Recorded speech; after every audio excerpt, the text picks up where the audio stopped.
is the fastest growing international crime network that the world has ever seen. It has already passed the illegal arms trade, and soon it's going to pass the drug trade. Because you can sell a bag of cocaine one time to a child 5 to 10 times a day. God's children are not for sale. Well, there are hundreds of children in Arizona who are missing right now from state custody. But who is out there looking for them? For years, Massachusetts DCF has been telling the feds it has not closed a single case of a foster kid who's missing, but our investigation found otherwise. Joanna says she was missing from the group home less than 2 weeks. So I was like, look, I really need help. And when I went in, she said, your case is closed. In Orange County last year, they had a bust. They got 105 people, victims of trafficking, human trafficking. 65% of those victims were wards of Child Protective Services. Not only were they wards of Child Protective Services, but check this out, they were never reported missing. An employee with Child Protective Services is caught on camera telling a 14-year-old girl in foster care to become a prostitute. Yeah, Jonathan. Now, earlier this year, a federal judge scored Child Protective Services for making kids available for prostitution in the CPS system. It's a criminal racket. My son, who was taken for a period of time, is now back, was put in a group home where the young children there were offered up to adults for sex. The lawyer representing Andrea in her case, Mark Angelucci, was recently murdered. Mark Angelucci's murder echoes the mysterious deaths of pro-child advocates Senator Linda Collins Smith of Arkansas, Senator Nancy Schaefer of Georgia, Senator Jonathan Nichols of Oklahoma, and Monica Peterson. Linda Collins Smith, an Arkansas state senator who led a charge to save the children, was murdered in 2019. I will share with you on the unlimited power of Child Protective Services. I served in the Georgia State Senate, and after 4 years of viewing the ruthless and unsparing actions of Child Protective Services, also called CPS, which I will use tonight, I wrote a scathing report entitled The Corrupt Business of Child Protective Services. Thank you. The report cost me my Senate seat. In 2010, she was murdered with a gunshot wound to the back, while her husband died from a gunshot wound to the chest.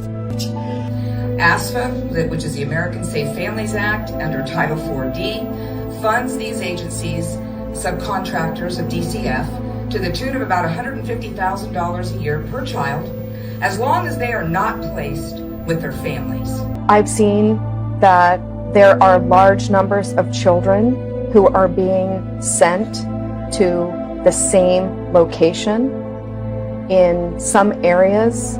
Within a few square miles, there are over 300 unaccompanied children who have been released. It's just strange that HHS knows there's a lot of children going to one area, and yet they're not doing anything to say there's going to be a mandatory home study before we send one more child here. Children are definitely, we have proof, evidence, that they're being recruited and transported. They're then in debt bondage. Porque yo quise venir, obviamente que tengo que pagar. Tiene que pagar la deuda. ¿Cuánto que debes? Falta 18. $18,000. No, que sale. ¿Quién te patrocinó a ti? La tía, pero me corrió en la casa.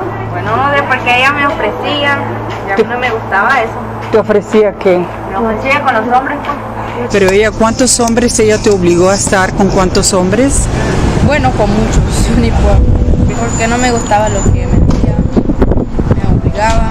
¿Ella de verdad era tu tía o fue alguien que se...? Que ella me conocía desde chiquita, pero yo no la conocía. HHS does not want federal law enforcement going after their sponsors in any way. Why not? It's a very good question that I don't have the answer to. We know that children have been trafficked through the program. I said, do you think the child is going to take the sponsor to their immigration hearing? And they're like, probably not. And I say, case manager, think with me. Who gets the order of deportation? The sponsor. What happens? The sponsor can hold up that order of deportation to that child and say, this is your order of deportation. If you do not do what I say, when I say, I'm going to call ICE on you myself. We are paying to put children in the hands of criminals. Yes. One day a case manager, she came running up to me and she said, Tara, we're sending another child to Austin. And I said, what do you mean? So I picked up all my stuff. I go running down to the command center to talk to the executives there. I said, we're getting ready to send another child. And they said, Tara, I think you need to understand that we only get sued if we keep kids in care too long. We don't get sued by traffickers. Are you clear? We don't get sued by traffickers. You've been living in a dream world, Neo. This is the world as it exists today.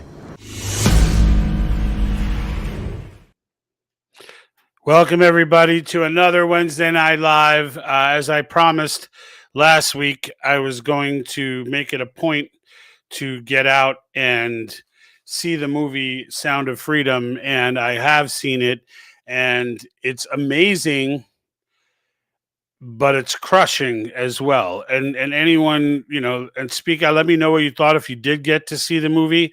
I did put in the description the Pay It Forward link, so you can get free tickets. There are millions of them, which is a testament to how much people have been supporting this right now. As of this moment, it is 4.5, almost 4.5 million free tickets. I'll explain how those tickets became free during this broadcast, and I definitely am hoping for some engagement, both from our Rumble channel and, you know, from all of our platforms.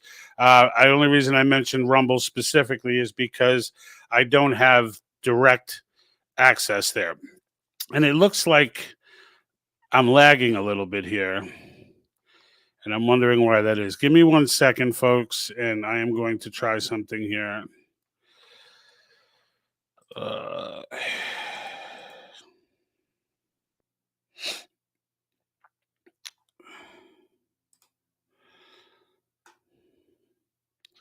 And I'm hoping this will take care of the lag, but we will see. It made me disappear outright. Outstanding. So let's get rid of this. Give me 1 sec, folks. Sorry about that, but I can't do this whole thing lagging. It'll drive me insane. And I am not wealthy enough to have a producer, which means I need to figure this stuff out on my own, which I am about to do, I think. Just try to bear with me.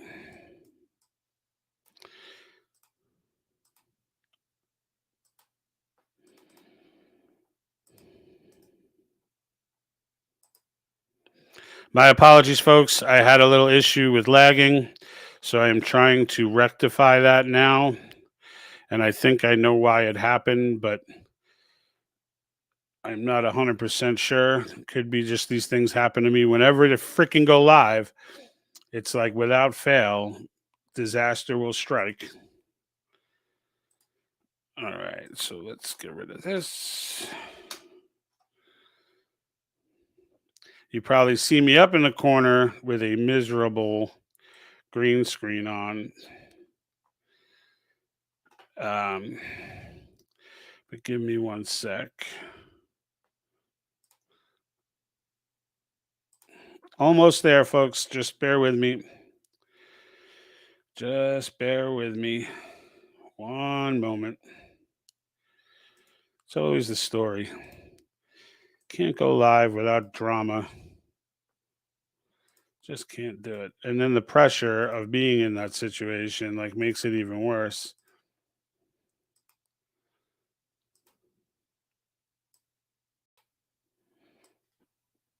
Hello, everyone. Watch me grow. Whoa! Freaking magic tricks. You didn't expect that today. Oh, my goodness gracious. All right. So I think I got rid of the lag issue. I was using a direct camera, and it was an issue. But now I'm back, and we can get into this Sound of Freedom. So, when I watch this, first of all, I want to, just like with Nefarious, and those of you who are with me on the Nefarious journey, when I went to see that, one of the things I talked about, and I'm kind of dialed in on this now, is the audience reaction and how they, what they're thinking. Are they with me? Are they feeling what I'm feeling? Is this universal? And with Nefarious, when everybody walked out, you absolutely had a sense that everybody was soul searching. Their conscience was ticked, whether devout Christian or atheist, it didn't matter. Everybody was kind of, whoa. And this movie was that with a multiplier, with an exponential multiplier. This movie, number one, even for someone like me who knows it exists, and I played that intro ticker, which was something that I released in December. I tweaked it a little for this ticker, but I re-released it a couple of days ago when I left the theater because it was just I couldn't keep myself together talking about the topic. To be honest with you, I was literally crying in the theater. Like, I had tears flowing. My daughter was looking at me like, oh my God, it's like the only time in her life she's seen me cry, with the exception of my dad's funeral. She's never seen me cry. And so she was just like, oh my gosh, I just couldn't hold it in. The bottom line is I could not hold it in. It was one of those things. And I think what touched me even more is that in the movie, and I don't want to spoil it for everybody who didn't see it yet, so I'll keep it vague. But one of the two kids that they kind of centered the story around, they were living with their dad. So it was their dad who was engaging them and everything. And it was, it just hit home because it makes you think. It's like Tim Ballard says, he kept thinking, that's my son, that's my child. And you can't help but watch this and think about it in terms of your child. You just can't help but do that. And like, it was brutal to watch. I'll just say that. But I think there are great things that are coming of it, though, and I want to get into that as well. Arthur Tooth over on Facebook, how are you, sir? Says, what do we have to do? How do we get the White House to answer these questions about child trafficking? We cannot get the White House to engage this at all. My personal opinion is that I don't want to say that they're running it, but I think that they're not, it's not a problem for them, right? I mean, when you look at what's going on the border, and that was another reason why I released the video I did instead of just doing an immediate review of Sound of Freedom, because I felt there were a lot of those, and I felt that as much as this movie touched, because it's a 2-hour movie, it can only hit on certain issues, and they're telling a true story, so it focused on the border crisis. Which is why I focused on CPS, because I'm just trying to get the point out that this problem is so big you can't make a movie to explain how tragic it is. And when you're done watching it and you're talking to people about it, when you get to those people who are still sticking their head in the sand, you almost want to physically grab the back of their head and be like, look at this, right? Like that's, and the thing is, they did a very clever thing at the end. And like I was saying earlier, on how I was gauging people's reactions, the whole theater was engaged. Okay. And it was a sold out theater. I did not go on opening night. I went on Saturday. All right. But it was a sold, and most, by the way, of the theaters were sold out. Like, we had to look for a theater to get to. Everywhere else, only the front row was open. And nobody wants to sit in the front row. But like but we finally found a place to go and saw it. And at the end of the movie, they give you there's like a ticker for a special message. As the credits are going up, it's a special message in, and it's got a ticker going down for like 3 minutes. And I can tell you, and it's not like they put a big thing, special message. It was a small thing in the corner, but everyone in the theater saw it and nobody moved. Nobody moved. It was not one of those movies where, credits are coming. You always get a few people. You get some people that stick around for after cuts, but almost always there's at least some people that just get up and walk out. Not in this movie. There wasn't a soul in that room that was not dying to know the special message, because everybody walked out, I'm sure like I did, thinking, what can I do to help? Right. And like, obviously I can't fly to Colombia and this guy, when you see this guy's story, it's wild, man. It's like straight out of a Rambo movie. It's wild, some parts of it. And like, thank God for people like him. But I can tell you, like, when they came up with the special message, and I'm not going to get into what it was, but I will talk about one part of it where a barcode comes up on the screen. And I thought this was brilliant how they did this. They could have said at the end of the movie, donate to Operation Underground Railroad. You could donate using this link or whatever. But what they did instead was say, you can pay your tickets forward. So what they're saying is, instead of donating directly to Operation Underground Railroad, in which case they get all the money, they're saying, we'll offer free tickets, pay this forward. Why did they do that? Because the entire point of the movie was to get eyeballs on it. The entire point of the movie is that everybody see it. I took my wife, I took my 16-year-old daughter, my 14-year-old son, I took them all. Because they need to know. They need to understand this. And it's not that my wife doesn't believe me when I tell her stuff. She used to be that way. It's not that way now. But like, at the same time, even she was kind of thrown by, like, and again, so I walked in knowing that these things exist, and I was destroyed by it. So it's just, but the pay it forward concept, I literally, and I'm not saying everybody needs to do this, I literally bought 10 tickets. It was $150 total. I bought 10 tickets after I left there, and I did it really just because there's this overwhelming feeling that you have to do something. And so that was in front of me, and so I went nuts with it, because it was that.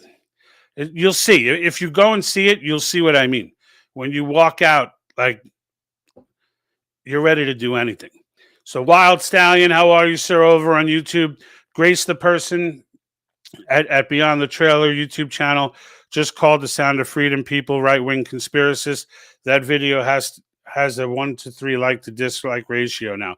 Yeah, look, the reaction from, there's a special place in hell for a lot of these media outlets. Really, there is. And I don't want to hear, I don't even care anymore that some of them really believe and they're just indoctrinated or I don't even want to hear it anymore.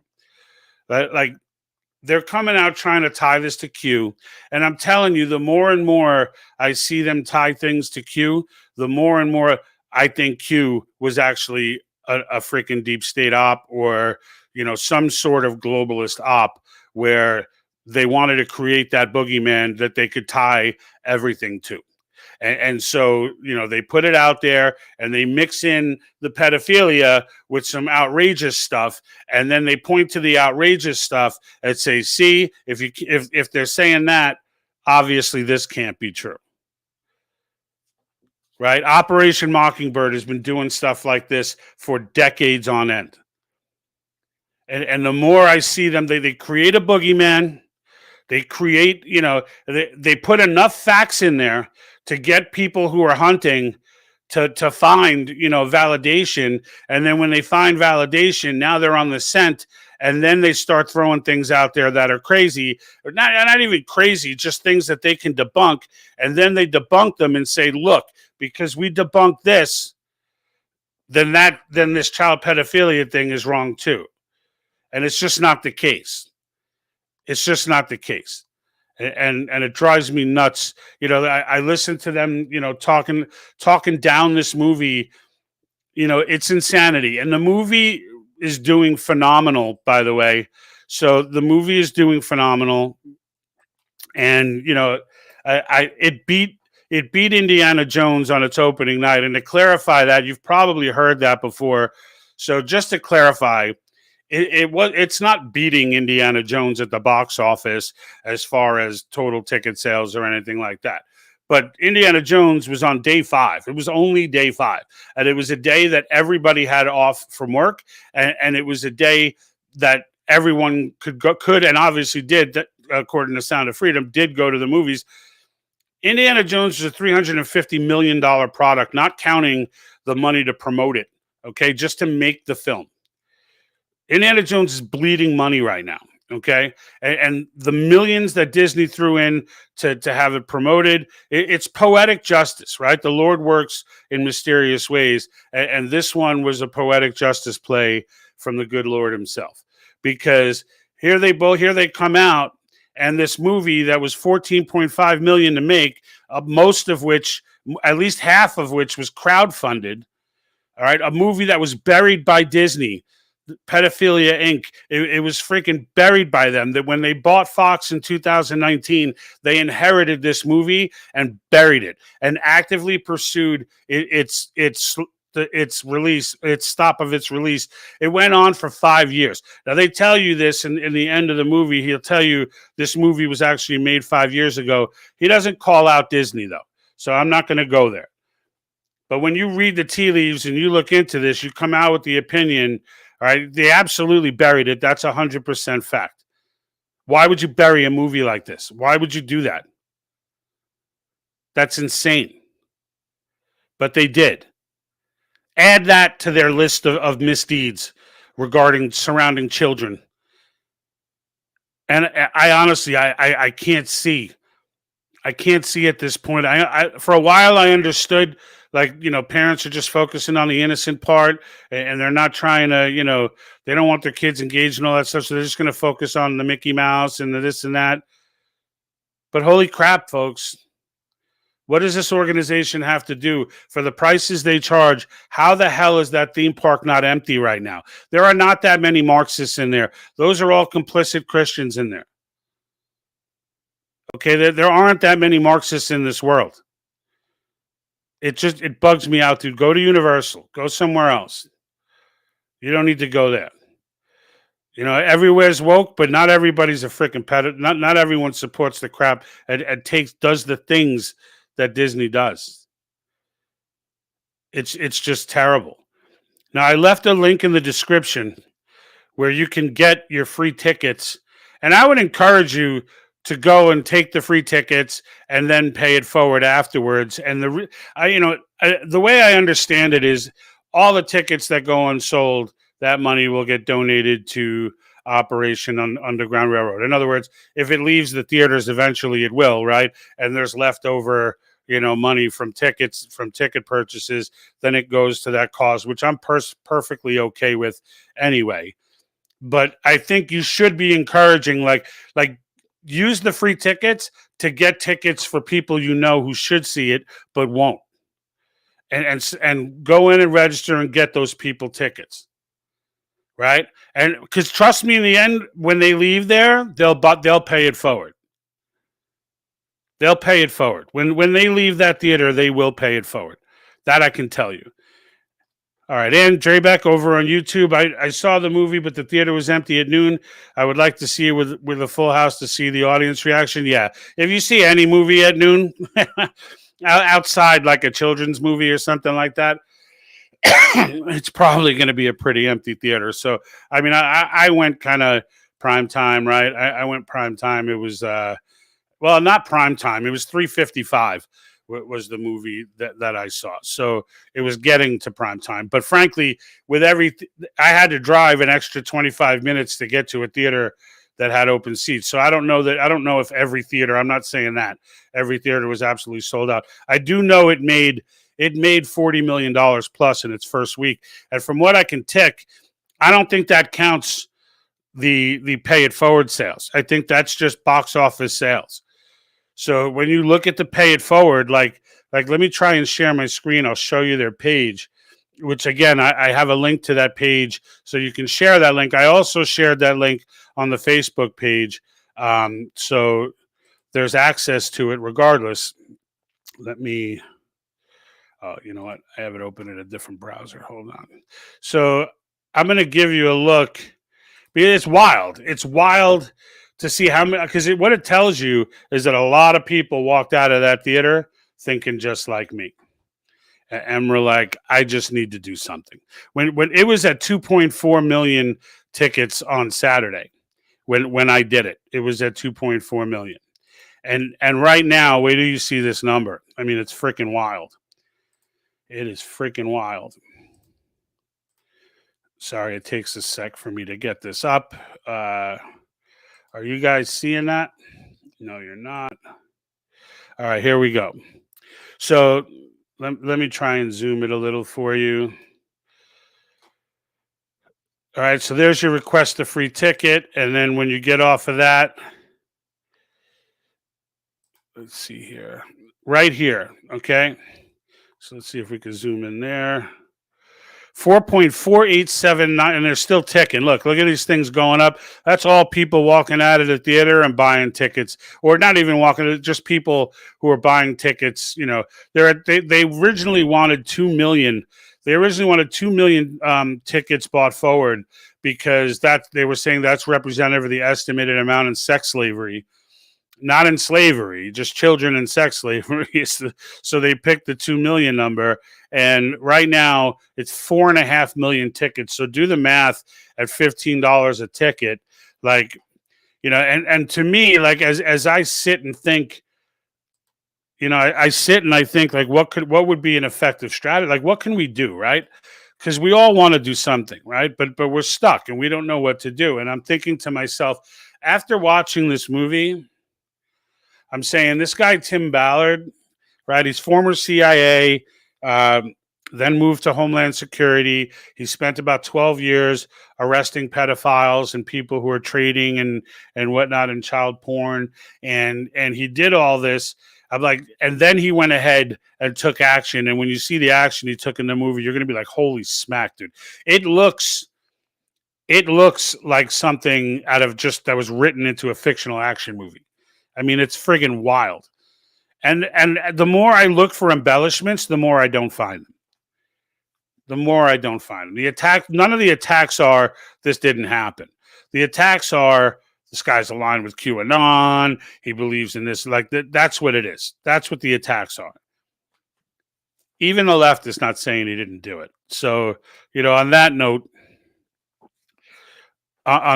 it's, you know, I mean, the whole thing is just disturbing. Arthur Tooth, how are you, sir? He says, thank you from Connecticut.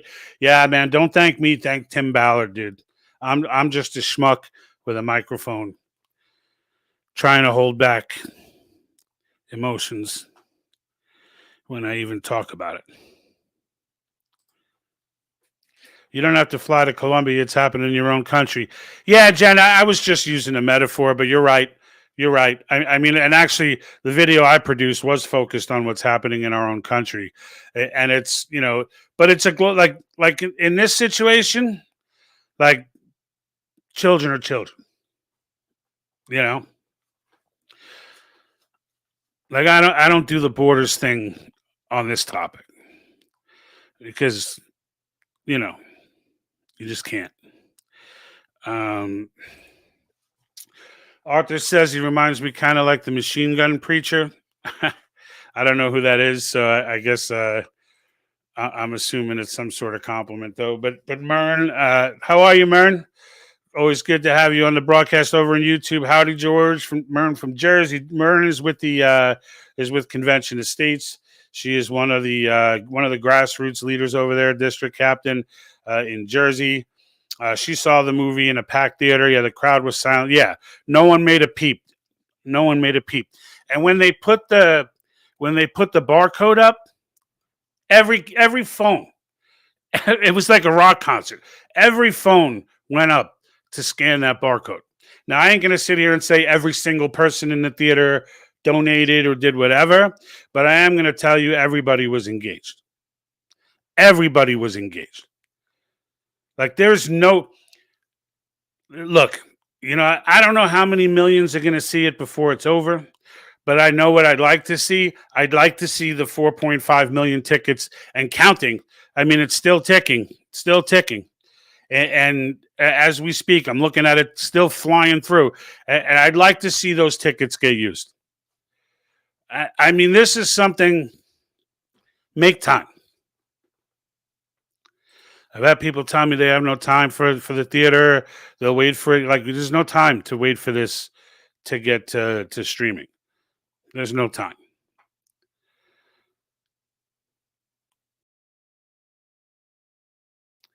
Let me see what else we got here. So Ann over on YouTube, Poetic Justice is right. Hollywood doesn't have America's values. Hollywood doesn't have anybody's values. Hollywood's been a perverted organization for an incredibly long time. And another great thing, about the success of this movie, the success of Nefarious, is that there are finally good, wholesome production companies who are finding ways to get quality material out. While I was looking for a seed for this movie, I was curious. I started looking at The Little Mermaid, which has been out for a little while now. But I will say, every single seat in every single theater that I looked in my surrounding area was available. People are rejecting. They had a good opening weekend in the U.S. I don't even know how that gets judged. I don't even know if it's good per se, but I know overseas it was completely rejected, and people are walking away from Disney, and really they need to be running away. Like, we need to be, like, the damn park needs to be, the only people in that park should be Marxists. That's it. Americans as a whole, Democrat, Republican, if we can't, I said, I've done all these videos on the WEF and China and the CCP and the threat to humanity that they pose, and it's all real. Okay, it's all real. I talk a lot about Article 5 and how this is the only path to undo all of that madness, right? To save humanity, if you will. But this issue determines to me, like, if we can't, one sec. If we can't come together on this issue, I don't know that humanity's worth saving. That's my point. I just don't know.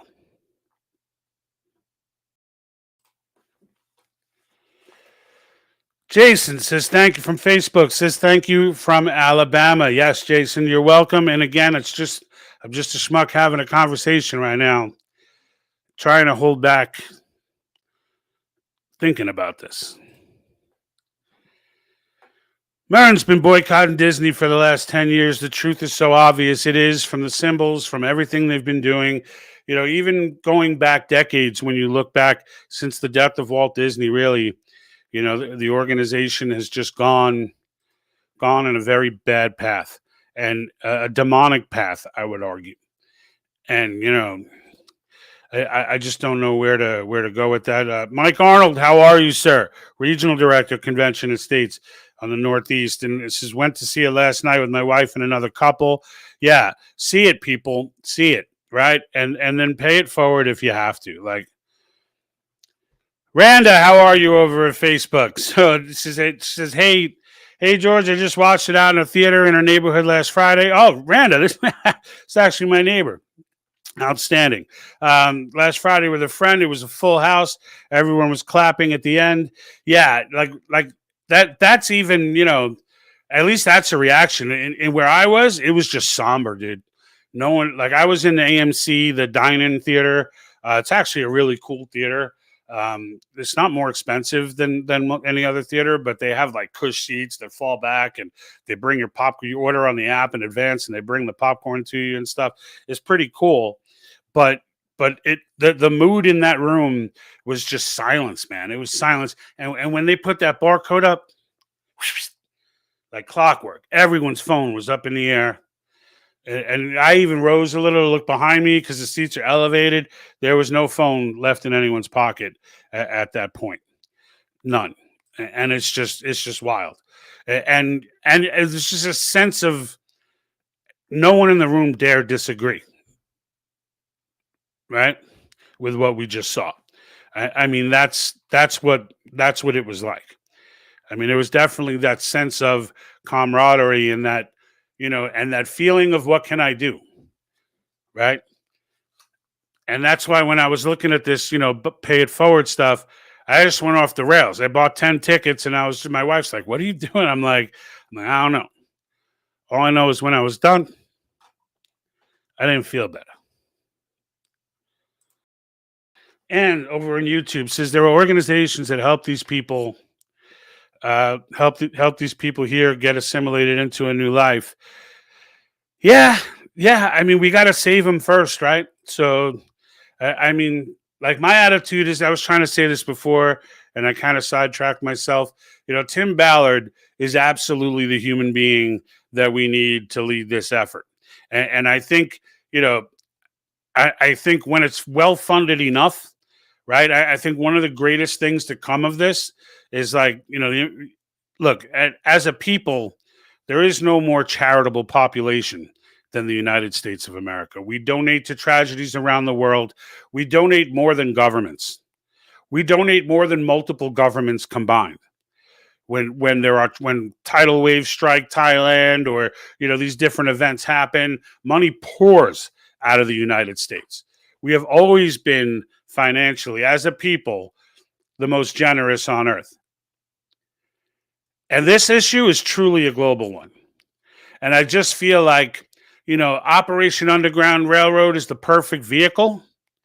I think, while I may not be able to physically go and, hunt down, gorillas and all this stuff at this age and state of health, I think there are absolutely people who can. And I think what Tim Ballard showed us is that you don't need the government necessarily to take action to catch these people. You need the government to put them away once they're caught. And, Jeffrey Epstein was not a good example of us having a reason to have faith in the government. And I don't think that's a Democrat Republican thing. I think that's a dirtbag demonic being thing. And I think that there are a lot of people with a lot of power who are involved in that thing. And so, but at the same time, I think we're sitting here and we look at the people that, I mean, Tim Ballard was able to get these people put in jail, right? And so if he was able to get those people put in jail, the more the merrier. Whether those people, even if these elites, before we can officially take them down, even if they somehow let these people out or something, the children will still have been freed. And really, in the end, the first priority is to free them. The second priority is to punish the people who are guilty at every level, regardless of wealth. These are crimes against humanity. These are things that if the world can't unite on this, humanity is not worth saving. If we're going to politicize this, and this is why I say, for those people in media who are sitting there with this QAnon garbage and all this, like there's going to be, I don't care if they're aware, not aware, if they believe this, with that, I don't care. I don't care if they have a high source in the CIA who says none of this is true. I don't care.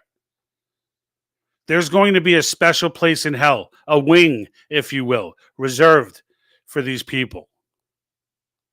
And that is fact. I believe that down to the core of my being.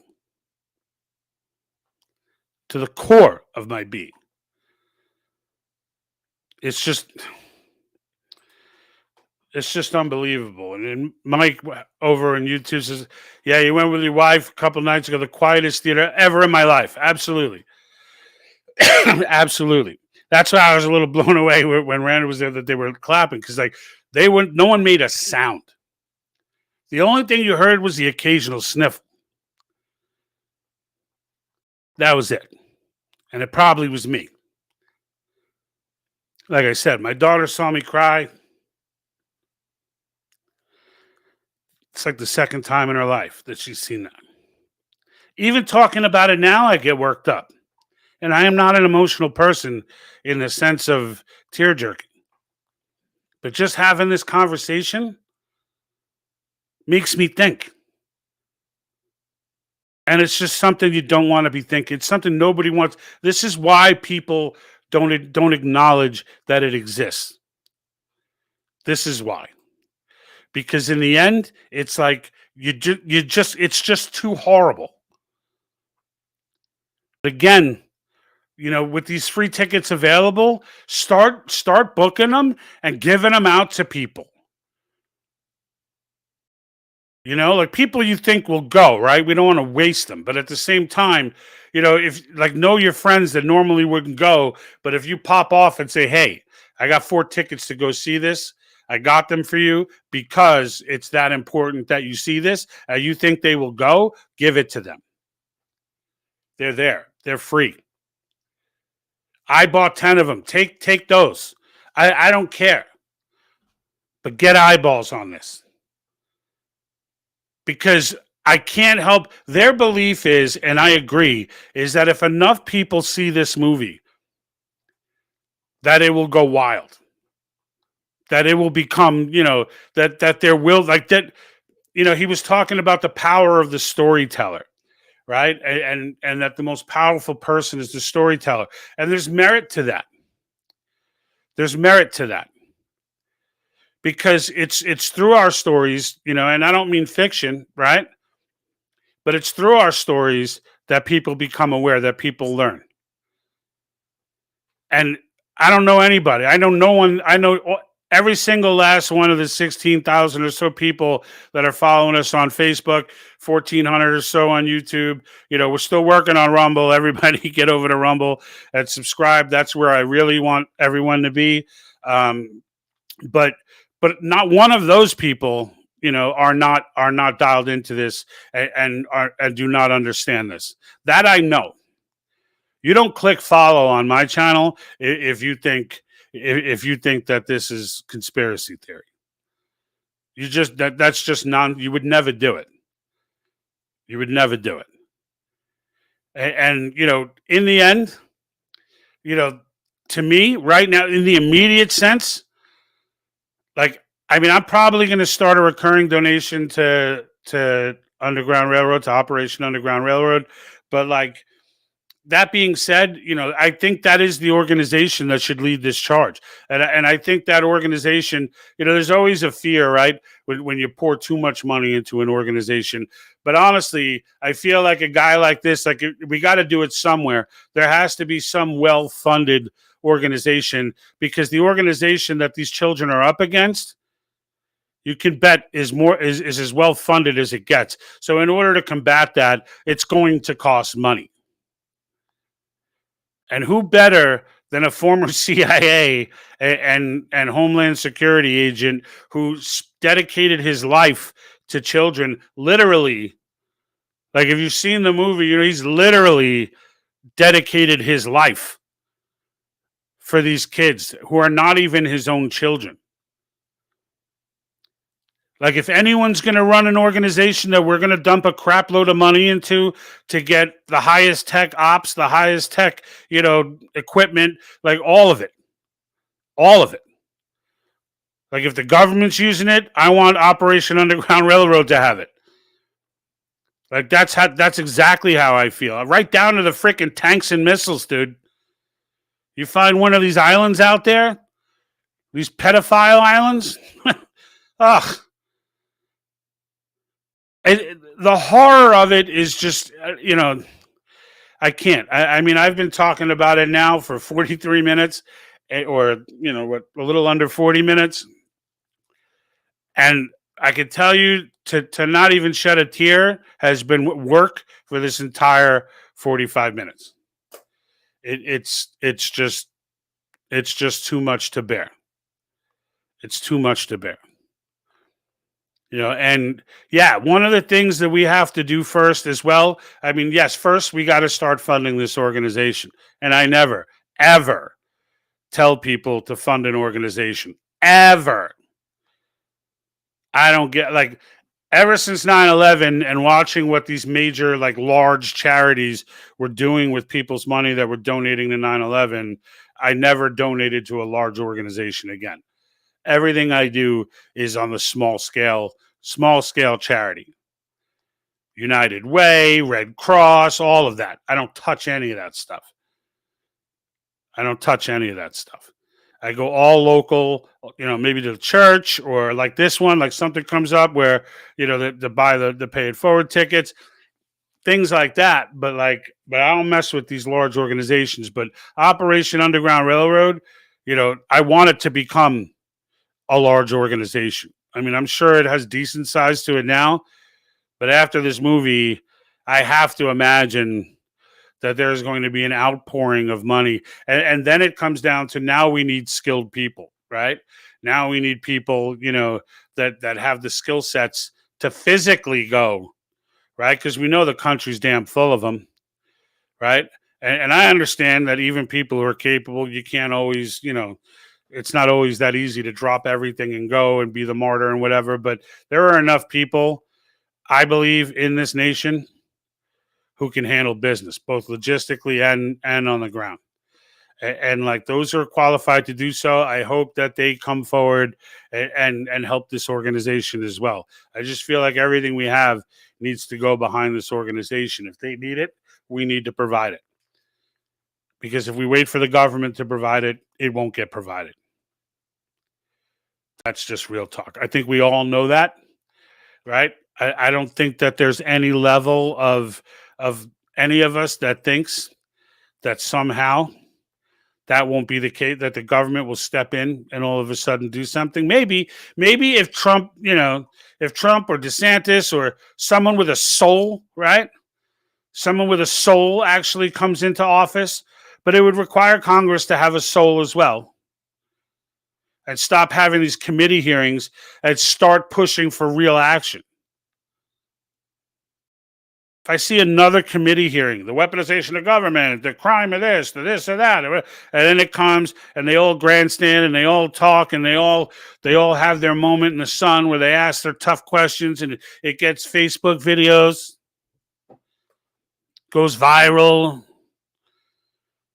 and what? And Epstein's list is still not uncovered, right? Epstein's list still not uncovered. While the weaponization of government hearings are going on, the government is weaponizing publicly against citizens. Like, look, if you're new to the channel and you're wondering, what is that Article 5 thing behind him? Like, why does he have that on the wall there? What is that all about? Well, it's not the solution to everything. But if you're tired of playing defense and the issues at hand look so grandiose that they cannot be dealt with, right? I mean, you look at like a $32 trillion debt and you're like, how the hell, where do you even begin to address something like that? You look at things like vaccine mandates. Yeah, they're unconstitutional. Just like all these gun moves they make are unconstitutional, but they don't care. They make those moves. They know the courts are going to shut it down, right? They knew that the vaccine mandate was unconstitutional. It's not like there was debate about that, but they also knew it would take 6 months to get that through courts. And how many jabs were gotten in those 6 months while everybody was thinking they were going to lose their job? What we're dealing with, the entity that we're dealing with in the form of our federal government right now, is equivalent only to Satan. It is such a monster, even good people turn bad. Even good people that we put in who are right-minded when they go in are now, for the most part, useless. I mean, I can count on two hands, really, out of both houses of Congress, how many people have not completely been eaten by the machine. And that's saying something when there are 20 people on this frickin' Freedom Caucus, 16 of whom sold their soul for McCarthy Why? Because Trump told him to. I know you don't want to hear anything bad about Trump, but that's how it went down. Everyone gives me this love for Marjorie Taylor Greene. I'm like, for what? Because she talks a lot? Why? Because she's looking for a complete meaningless impeachment of Joe Biden? That's where she's spending her time? What is that going to accomplish? Nothing.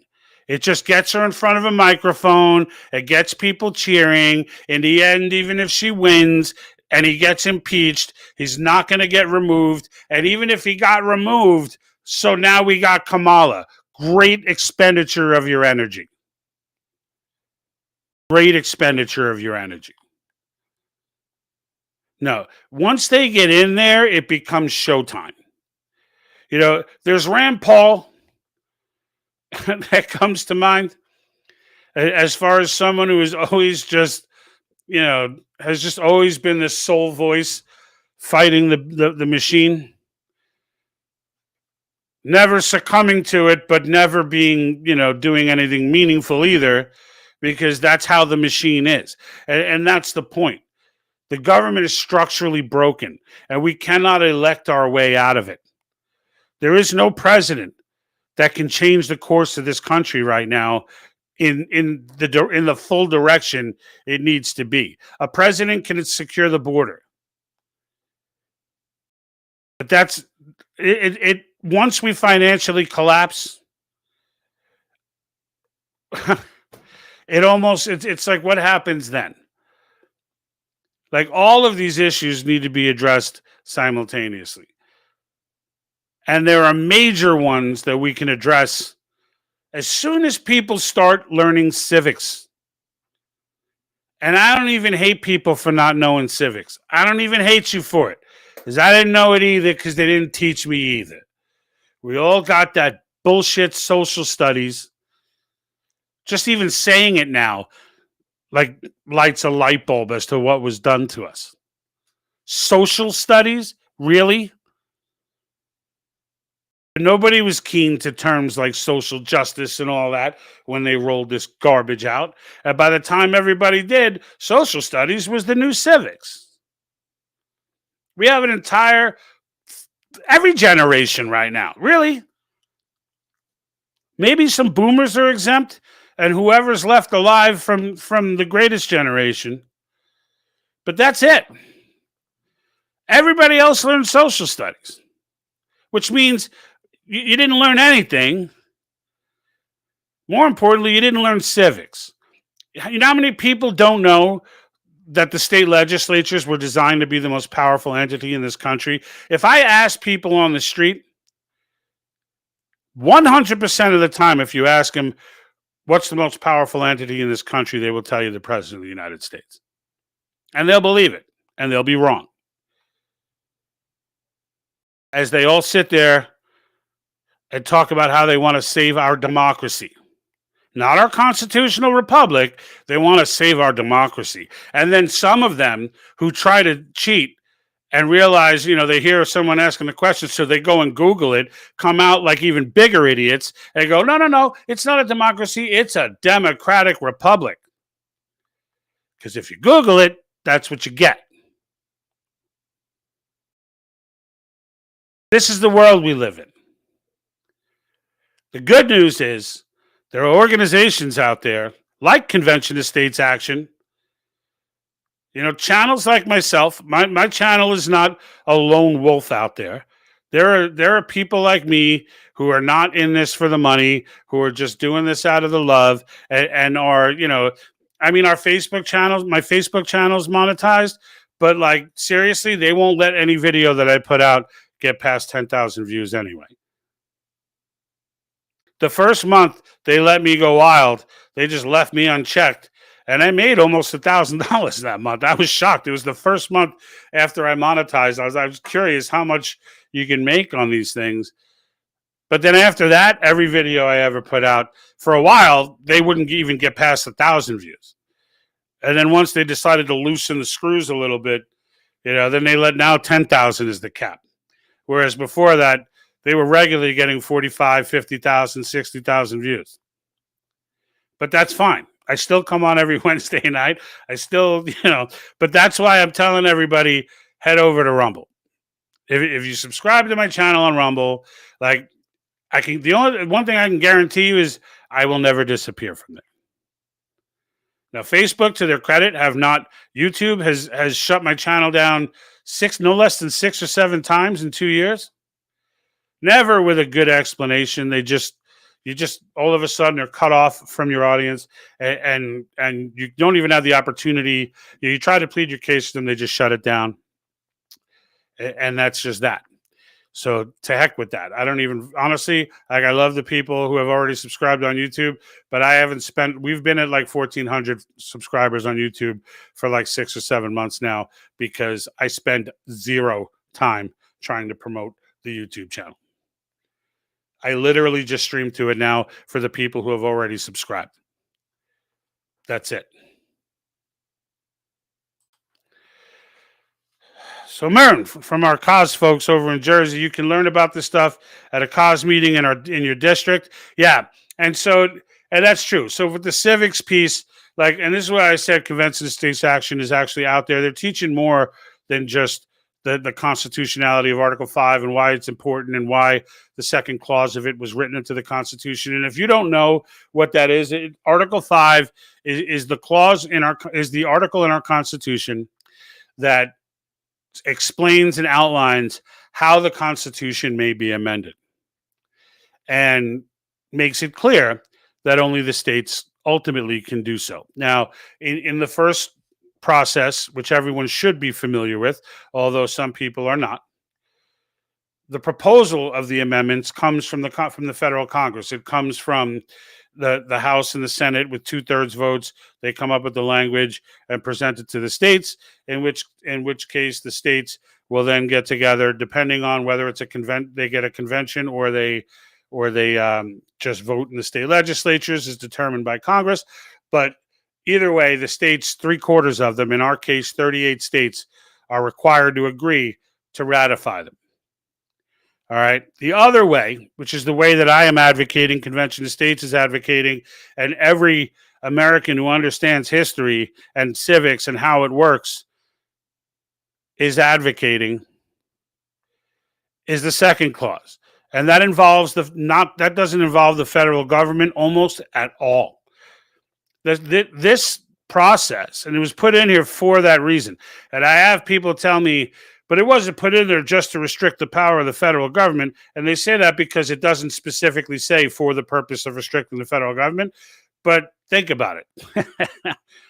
Why on earth would they have a process to amend the Constitution that leaves out the federal government for any other reason except to restrict the federal government's power? Otherwise you would just do it the first way.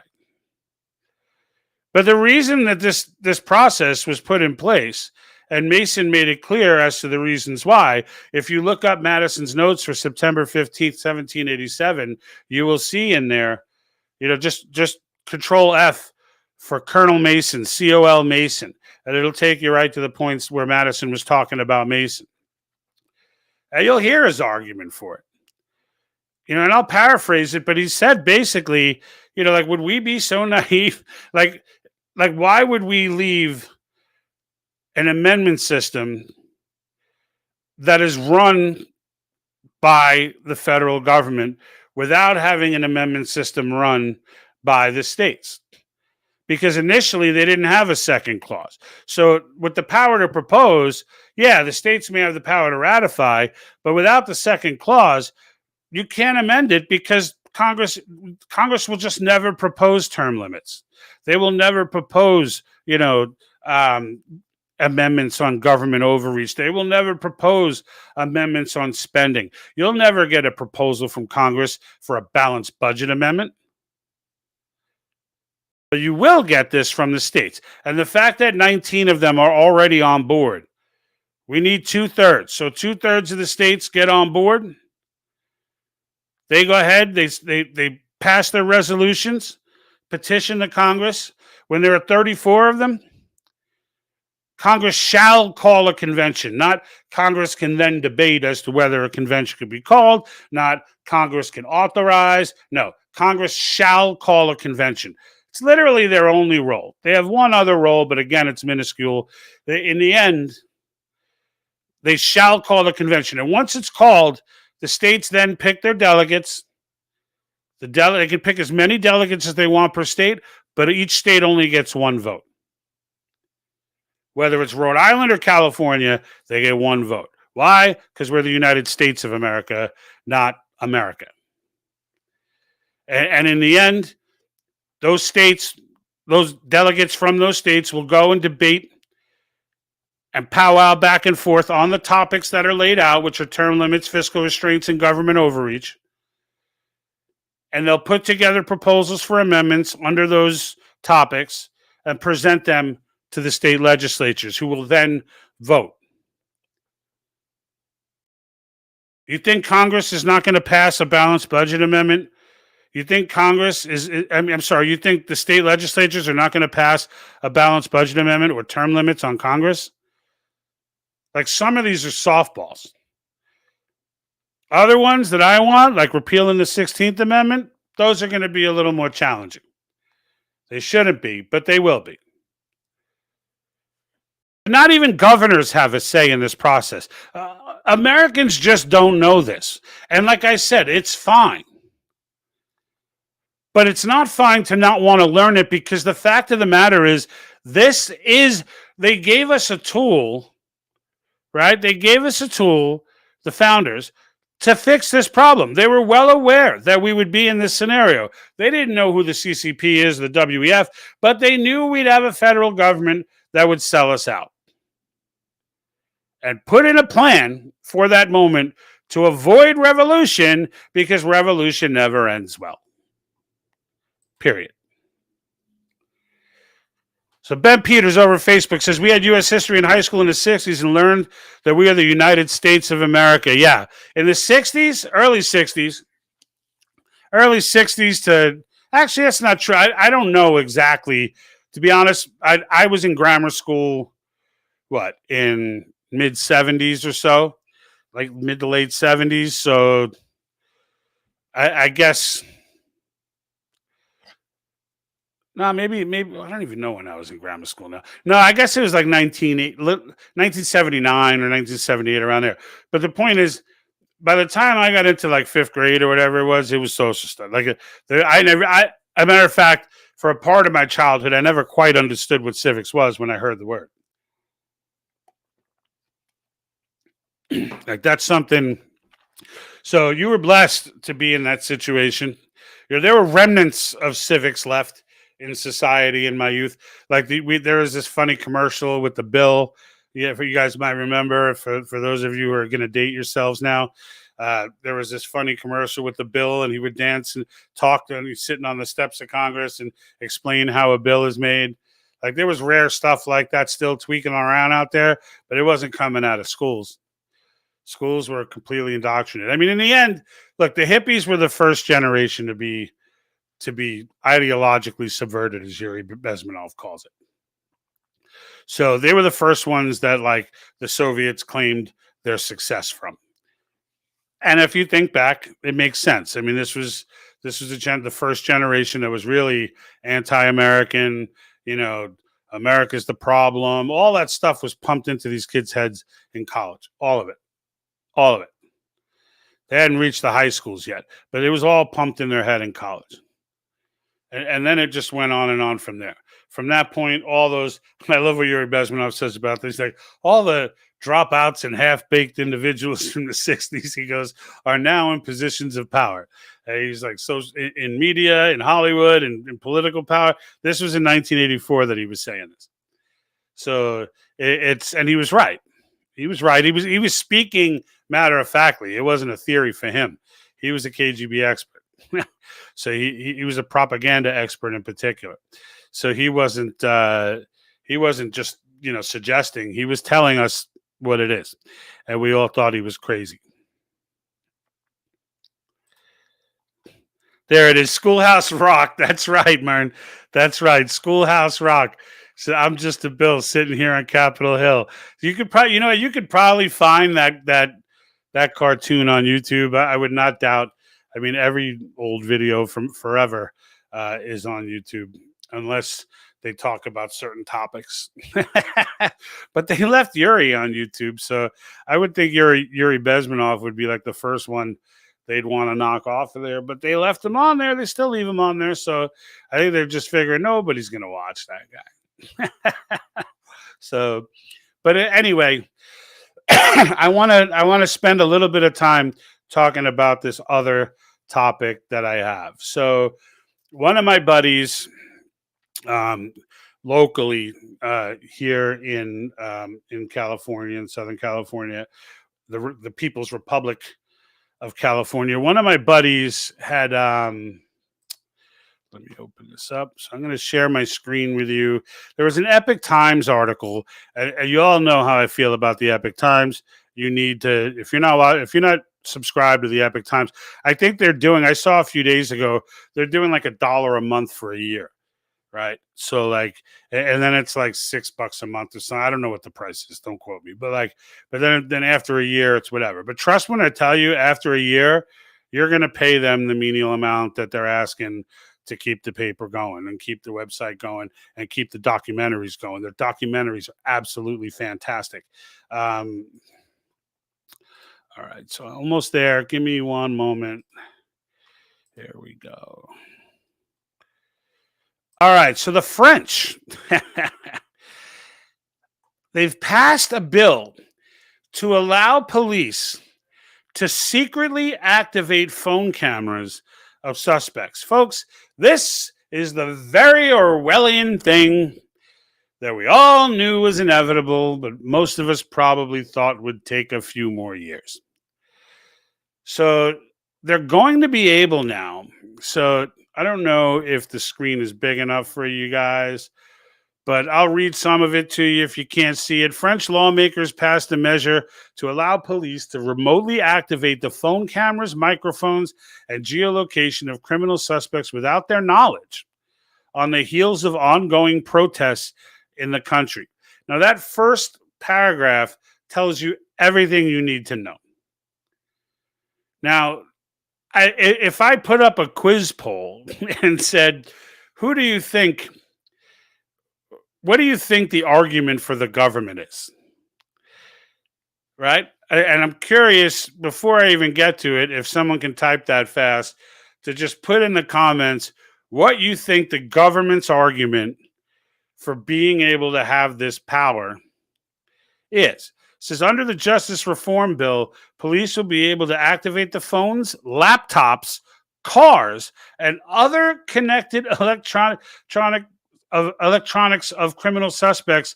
French was reported by French media outlet Le Monde, or Le Monde, or however that's pronounced in French. So laptops, cars, anything that gets connected, folks. So they could literally just listen to you in your car. They could listen to you in your kitchen, in the bathroom. It doesn't matter. They're going to have access. Now, it's not us, right? So it's going to take a little more than, obviously, this is the point that I used to make when that stupid video was going around saying, there's a lot of free countries out there, blah, blah, blah, blah. And this dude went off on this stupid rant. And every time I saw it, I was like, there's only one free country out there. Don't get it twisted. Everybody else is allowed to be free. There's a difference. There's only one whose rights come from our creator and not the government. That's what makes constitutional republic so beautiful, and that's why you should correct anybody you hear ever call this a democracy or ever call this a democratic republic. I took the time to put a video together on that very topic without me saying a word, just pointing out the doo-doo-doos out there calling it a democracy. And yeah, unfortunately, Trump was one of them. I don't hate on people for doing it in the sense that they've been brainwashed the way everyone else is. I am a little annoyed. I was a little bit annoyed to see that Trump did it, though, because I was like, dude, come on. Like, you're running for president. You got to have people around you. He wasn't the only one that was a presidential candidate, though, that I caught out there saying it.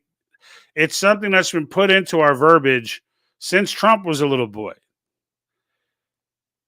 Another tactic designed to dumb us down from what our own nation even is. All right, I don't see anybody taking the guess out there, so I'm going to go ahead and try to jump to it. So according to the government, basically what they're saying is, of course, it's for your safety. This will only affect criminals. We're not going to do this to good, law-abiding, compliant citizens. Only criminals. That's who will activate their car microphones and their connected laptops and their phones and the cameras on those devices. Only to those people we will do it. Says, and here it is. It says the legislation will apply only to suspects in crimes that carry the crime has to carry at least a 5-year prison sentence.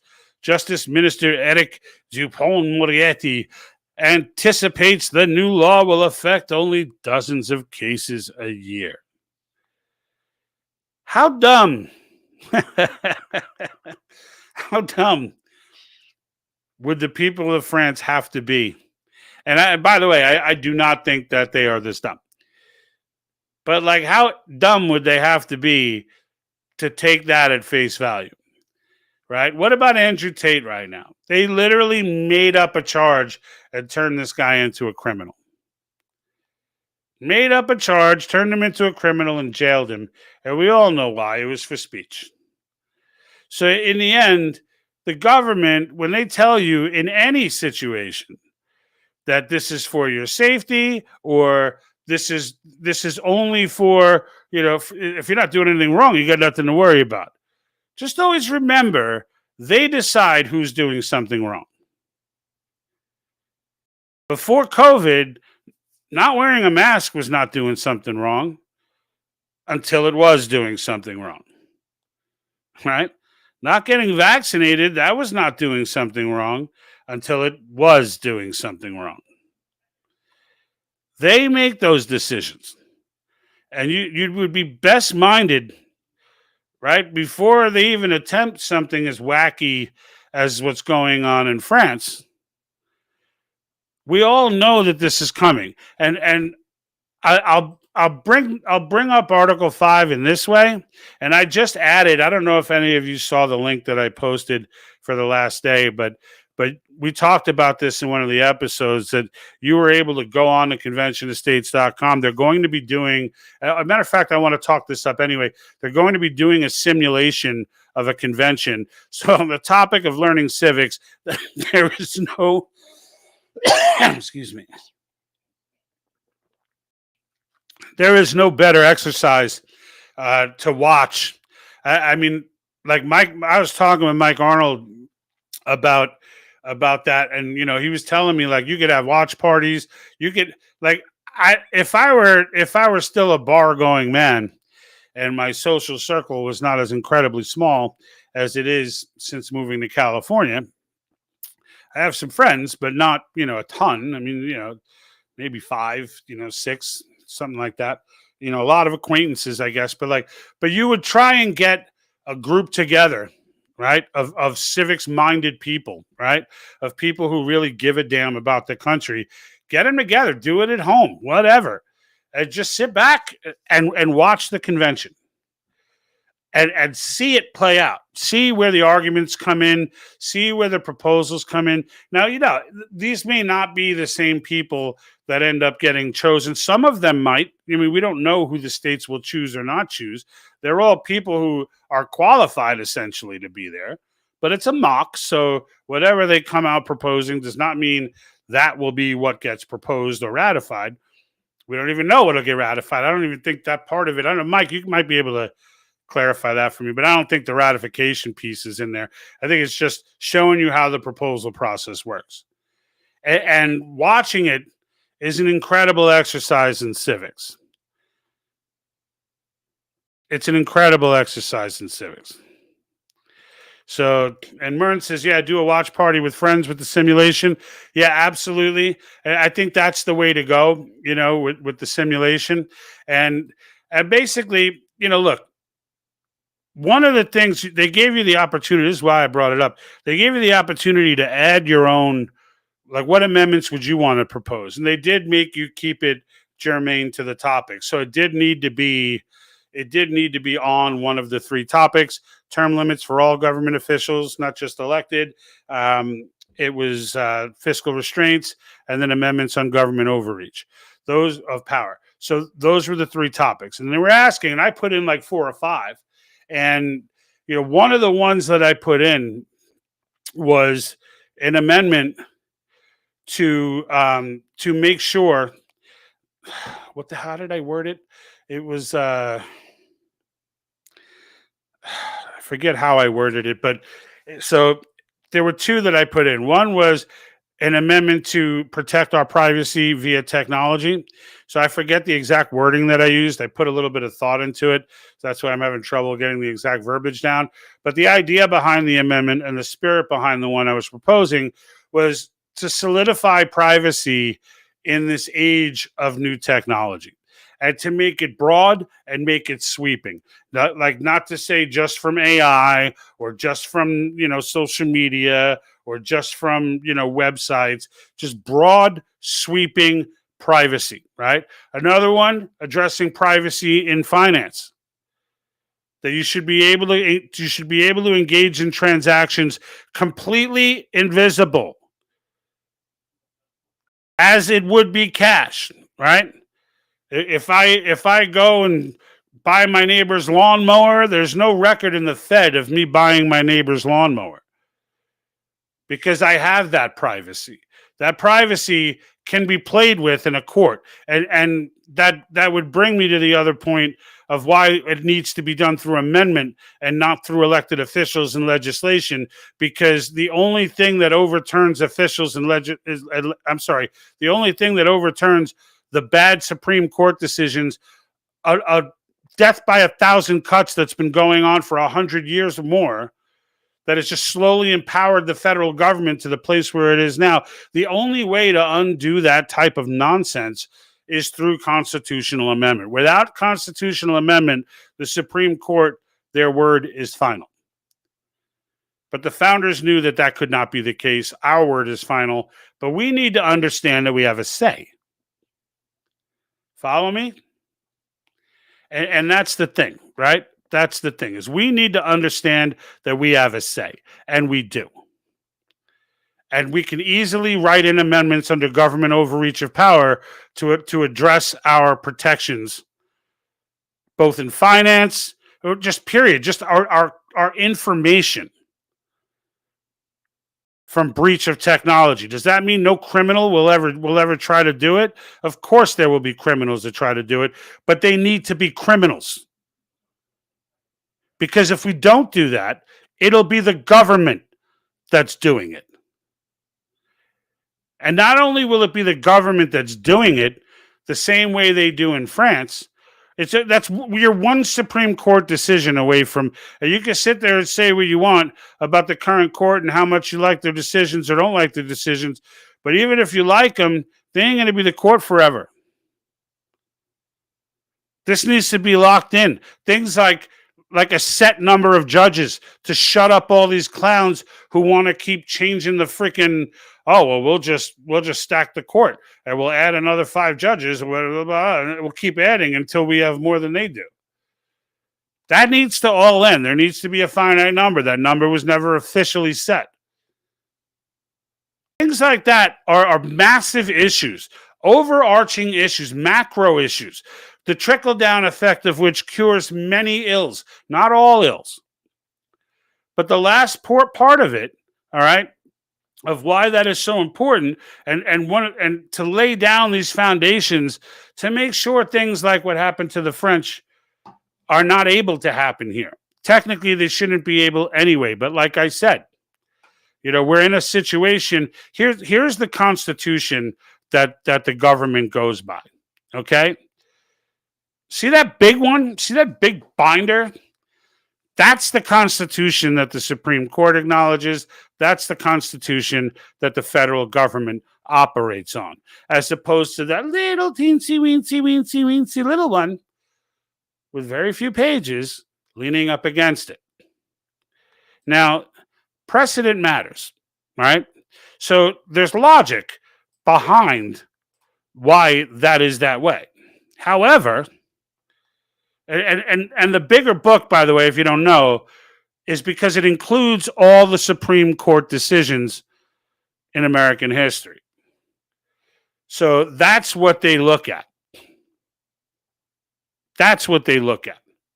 And in the end, that's that big binder, right? That big binder, that's the Constitution that we need to rip some pages out of until it starts looking a little more like that smaller one right next to it. And that is what a convention can do. It is the only method. It is the only method. That doesn't need to be leather bound. That can be a paperback if we do our job. If we do our job, that can be a paperback. Now, it may not get, it's still going to include Supreme Court decisions, but at least have the amendments for clarity to correct the problems that we have today. There is no amendment forcing Congress to not spend more than it takes in. That amendment doesn't exist. There's no article that forces them to do that. And they have no intention of doing that. Right? Hold on. I think I caught that comment after. So Mern says, agreed. Sales and use tax is ridiculous. It absolutely is. It absolutely is. Also, getting over $10,000 shouldn't have to be reported to the government. That's another one. But all of that would end, right? With an amendment like that one that I was recommending, that I submitted to them, that would all be over. Because the government would have no insight into your banking transactions without a federal warrant. Period. Right now, we live in a world where Bank of America, it didn't even request it. Bank of America just sent freaking bank account information on gun owners, on like everybody who made transactions at a particular, they just sent it. Like, they should be criminally liable for that. They are not in today's world. They should be. Like, that should be a direct breach of the Constitution. Period. And it will be when we get this convention called. Now, maybe you're a person who says, you know what? Term limits, fiscal restraints, and government overreach, those are all big issues. But my biggest issue is the border, and this does nothing to address that. And you, my friend, would be right. This particular convention that we're calling right now, that has 19 states on board and needs your help to sign the petition and get your state to become number 20, 21, 22 until we get to that 34 mark. And really, we need to get to the 38 or 40 mark, because we need to make sure whatever we put in there has a damn good chance of getting ratified. But in the end, let me get rid of this. But in the end, it's once we get this convention called, regardless of what the proposals are, maybe they don't even make a proposal to repeal the 16th Amendment, and I'm slapping my beer off the table because I can't believe they didn't bring that up. And I get all mad and angry, but whatever. I'm still engaged. I'm still ready to go. Now I want to make sure the language is right, so I'm following it, and I'm talking. I'm emailing my state legislator, make sure they know how I feel, etc. Even though it's in California, and it is what it is. I will still email them and reach out to them. They have never responded to me here yet, unlike legislators all over the country, by the way, who are constantly responding. All right. If you live in New York and California, don't get jaded by how, the New York City, right? Don't get jaded by how freaking unresponsive some of these people are, because we're working with the whole nation here. And believe me, there are more than 38 states who I've listened to all of these state legislatures that have passed in the past few years. I've listened to them debate, and you can hear it. that they're talking to their constituents. They're reading their letters. They're aware of what they're doing. Right? But I would follow that, let it get back to ratification. And even if it doesn't get ratified, an amendment that I want or whatever gets ratified and whatever doesn't, the precedent that gets set by actually calling the convention and implementing something, like I guarantee you term limits will be, it's so simple. Term limits will be proposed and implemented. There's no doubt in my mind that that will happen. That's the one thing that and right next to it would be the balanced budget amendment. I feel like those two things are kind of like beach balls that they're pitching down. You know, they're going to hit home runs with those two issues. It's all the other stuff I'd like to see, like a repeal of the 17th Amendment, 16th Amendment, that kind of stuff. You know, I don't know where everybody stands on that. But in the end, once it gets done, regardless of what they do, the precedent will be set. And now we can look at an issue like the border and we can appeal. We can have our legislatures not even call a convention, just appeal to the federal government and say, listen, we're putting you on blast right now. Here's your ultimatum. Right now, under the Constitution, you, federal government, child of the states, well, what we're telling you, child, is that you're responsible for handling that border. And you haven't been doing it. So we're going to give you an opportunity to do it. And if you don't take advantage of that opportunity, we're going to call another convention and deal with it. And I can tell you, at worst, the government might wait for us to actually pass a few resolutions in a few states before they realize, get somebody on the border. It's over. Like if we don't get someone on the border now, they're going to take this power away from us because we've abused it and have no ability to execute it or no will to execute it. And you can bet your bottom that when we tell them, look, we're calling convention again if you don't freaking get the border under control. So just shut up and get it under control. They will get it under control. I don't care what kind of Marxist is in office at that time. Whether it's today's Marxist or tomorrow's Marxist, it doesn't make a difference. Because once the threat of calling that convention, once that change got made, the idea that they're going to somehow, that's a power that the government will lose and probably never get back. Because it's not easy to do this. It's not easy to amend the Constitution. So once that's done, once they added income tax in the 16th Amendment, it is not easy to get that taken out. We have been screwed. Our system has been upended fiscally by income tax for a century, more than a century. And we can't fix it unless we do it through convention. Because by taking away the income tax, this whole favor game doesn't work anymore. Because now the politician has nothing to give back. Like maybe you thought corporations were just paying the politicians and it ended there. No. The politician pays back the corporation in spades with tax loopholes. Which is how Trump broke Hillary over his knee, which she tried to tell him, that was a classic epic moment where she said, well, you went away this whole year, this 1 year here. Look, you went that whole year without paying taxes. And he was like, yes, I did. I just fell out of my chair laughing. He said, yes, I did. I did because I hire the accountant. My accountants that I hire also work for all the people that you do favors for. So when you guys write in those loopholes to return their money, well, I have the same accountant. So he uses those loopholes for me too. Best part is I don't even have to be enslaved by you. It was just such an epic answer. Such an epic answer.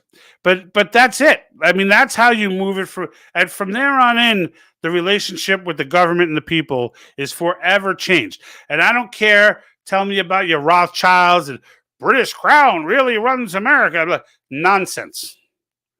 Nonsense. All of those entities operate vicariously through our federal government.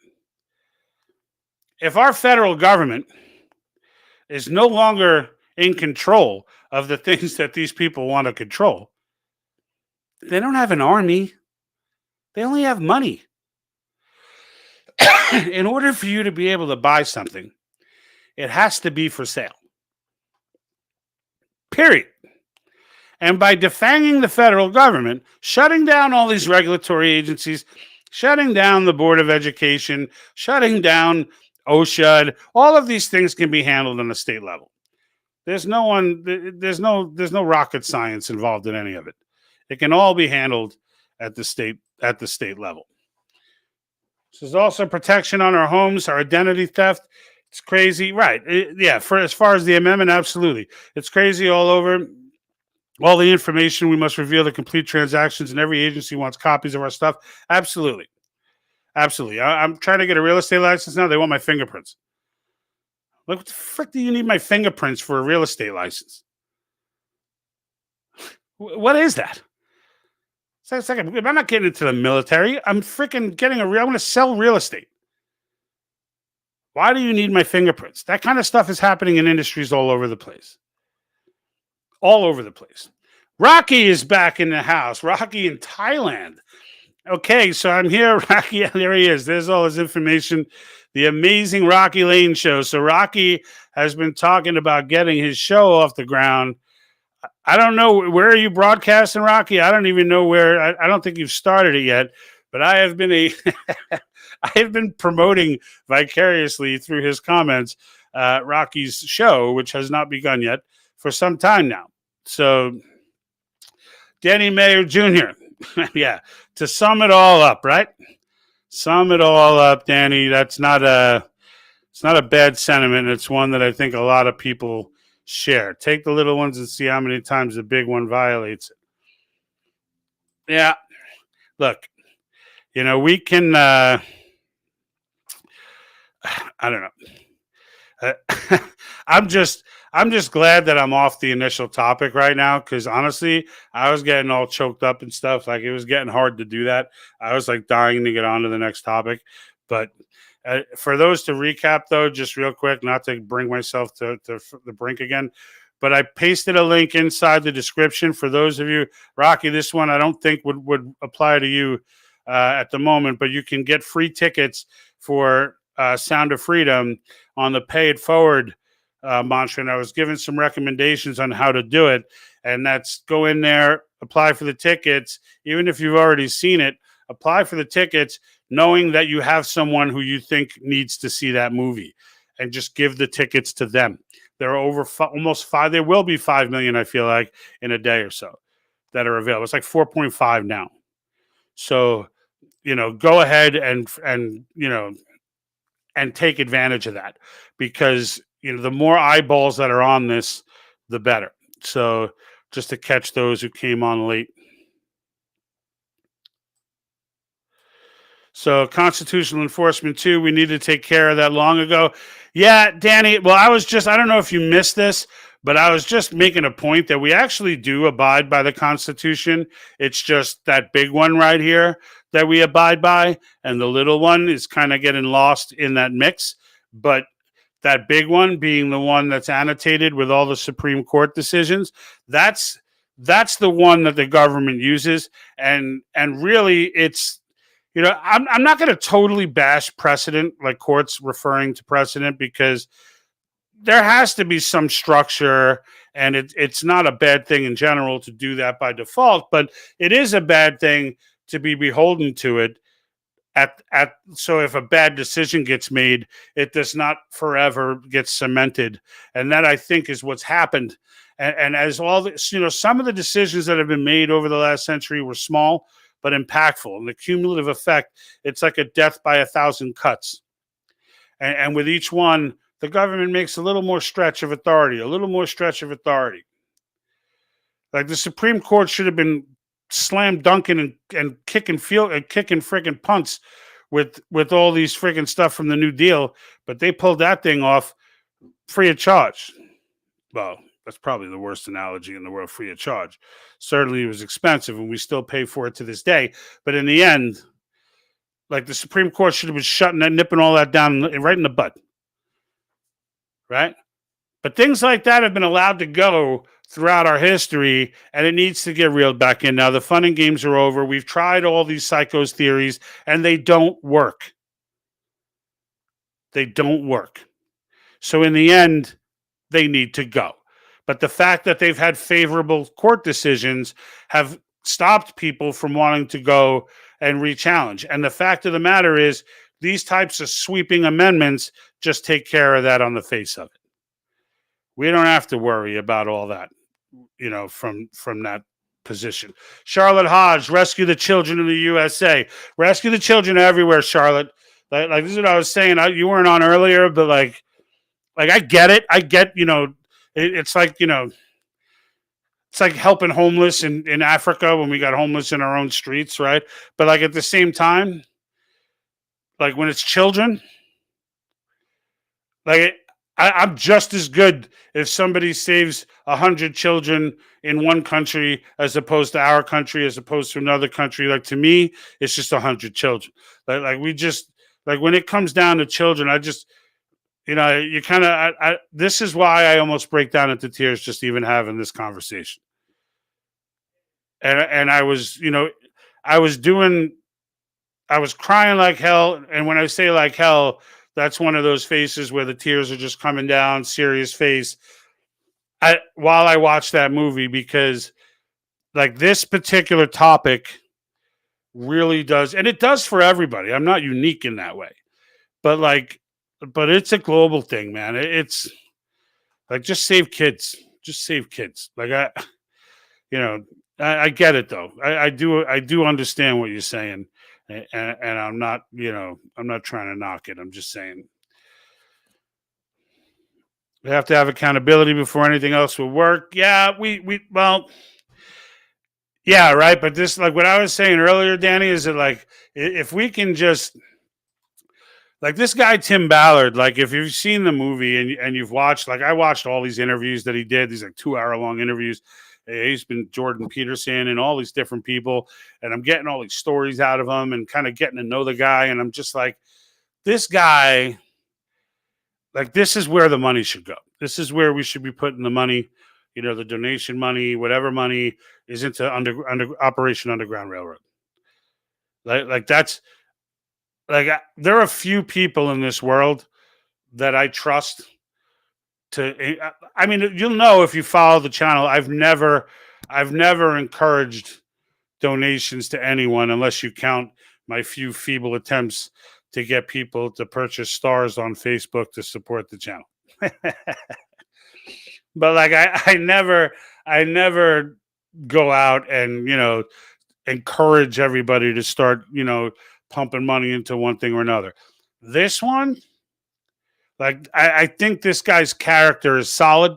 I think if there's someone, as long as he's up and in charge of this thing, I think this is where it's at. I think if he has the financial support, and he certainly has the intel and the know-how. He's former CIA. He was with Homeland Security. He has decades of working in pedophilia cases. He's done all of the things in the movie to show his tactical prowess and his ability to execute.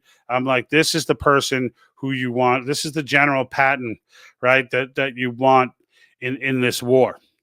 And it's, to me, as far as the masses around the world go, like, this needs to be like $1 trillion. We need, like, I want to get this guy freaking spy planes and like I want to get it. Like, I want them to be operating like a full freaking, people's freaking surveillance unit. You know what I mean?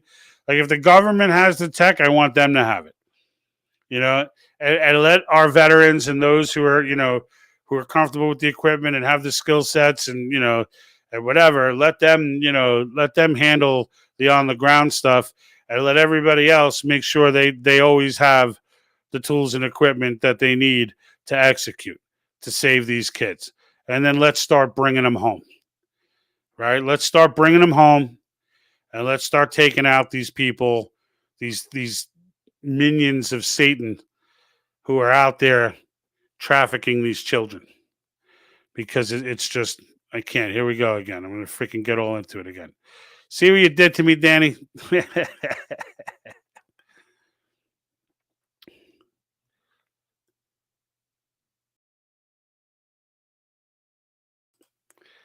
Yeah, the identification rabbit hole is super deep. Yeah, it is for sure. The French are screwed right now, man. They're going to be looking. I mean, my attitude like this. I mean, if they ever try to do something like that in the U.S., my first move would be to start disconnecting everything. You know, it really would. I'd have one of those freaking lead cases for my phone, where where it stays every minute of the day, unless I'd be using Signal and all. I still use Signal, but like I'd be using it exclusively, only communicating with other people who use Signal. Like that's how, like, those types of changes would be changes you make in life. I mean, even if you get a dumb phone, they can still turn on your mic. So like it needs to always be, but look, are we naive enough to think they're not even listening to our phone calls now? Rocky Lane says, no, he hasn't started his show yet, but very soon.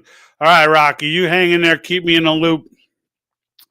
Keep me in the loop, man. I'll definitely jump on there and drop you some comments and, hopefully get your algorithm kicking and and show some love, because I know how important that stuff is. So, by the way, folks, if you are watching this, or if you watch any live broadcast or people's video and you're enjoying the content in any way, make sure you hit like and comment at a minimum. If you really like it and you want to join, if you want to get alerts to join on every Wednesday, because we do this every Wednesday on different topics of the day. So you can jump on, click follow if you're on Facebook, but make sure you click in to receive all notifications. I don't put out a ton of content, so your notifications are not going to get blown up, but you will get the alert come Wednesday nights, right? Or maybe one other day during the week, I might drop a video. So, and if you haven't already, folks, even to my Facebook people who have been following for a long time, I would highly appreciate it if you could just head over to Rumble. I left a link in the description. I do it every Wednesday for where Rumble's live broadcast is now. So you can subscribe right from there. But I just want to, I'm trying to grow the Rumble channel. So I would love to have your help in doing that. And if you could, just head over there, give us the click. It's free, costs you nothing, but it does a lot to support me. I would very much appreciate it. All right. So, folks, I hope everyone, I hope everyone enjoyed this conversation. I'm sure it's not the last we're going to hear about Operation Freedom. It's certainly not the last that I'm going to be talking about, the hashtag Save Our Children and this topic in general. But, look, it's gonna take all of us, right? So get on there, right? Two things to do, right? You got two pieces of homework. One, go sign the petition for Convention of States, click the volunteer button, and find out who your legislator is. They're going to send your legislator a letter on your behalf, letting them know your local legislator. This is in your district, okay? And then you'll get reached out to by the district captain in your district, and they will let you know, where to find College University, how to educate yourself on the topic, what's going on in that state, right? And so on. So you can find that link at my website at www.thepatriotthinktank.com/COS for Convention of States. Even if you just hit patriotthinktank.com, it will take you there. And then all the shirts that you see me wearing on the show, we do, these are for sale. This one I wore today because of the media's reaction to Sound of Freedom. So it's identified as a conspiracy theorist. My pronouns are I told you, him, her, them, so. So you can pick up that. The other ones, like Yuri was right, they're all available. Front page of our website, www.thepatriotthinktank.com. As soon as you get there, the first thing that's going to pop up is a link to the Etsy store. It's the Cause Patriot store. All right, folks. Until next week, hopefully I'll be able to drop something midweek. I did want to drop a regular video just talking about Sound of Freedom because Facebook doesn't distribute my live content that much, and I want eyeballs. For this, we always want eyeballs, but for this in particular, this topic, I want the distribution. I want this to get out. I want people to hear about it. The more people are talking about it, the more likely they are to go see it. So I probably will drop one other video on that. But until next week, folks, make sure you subscribe. I'm out.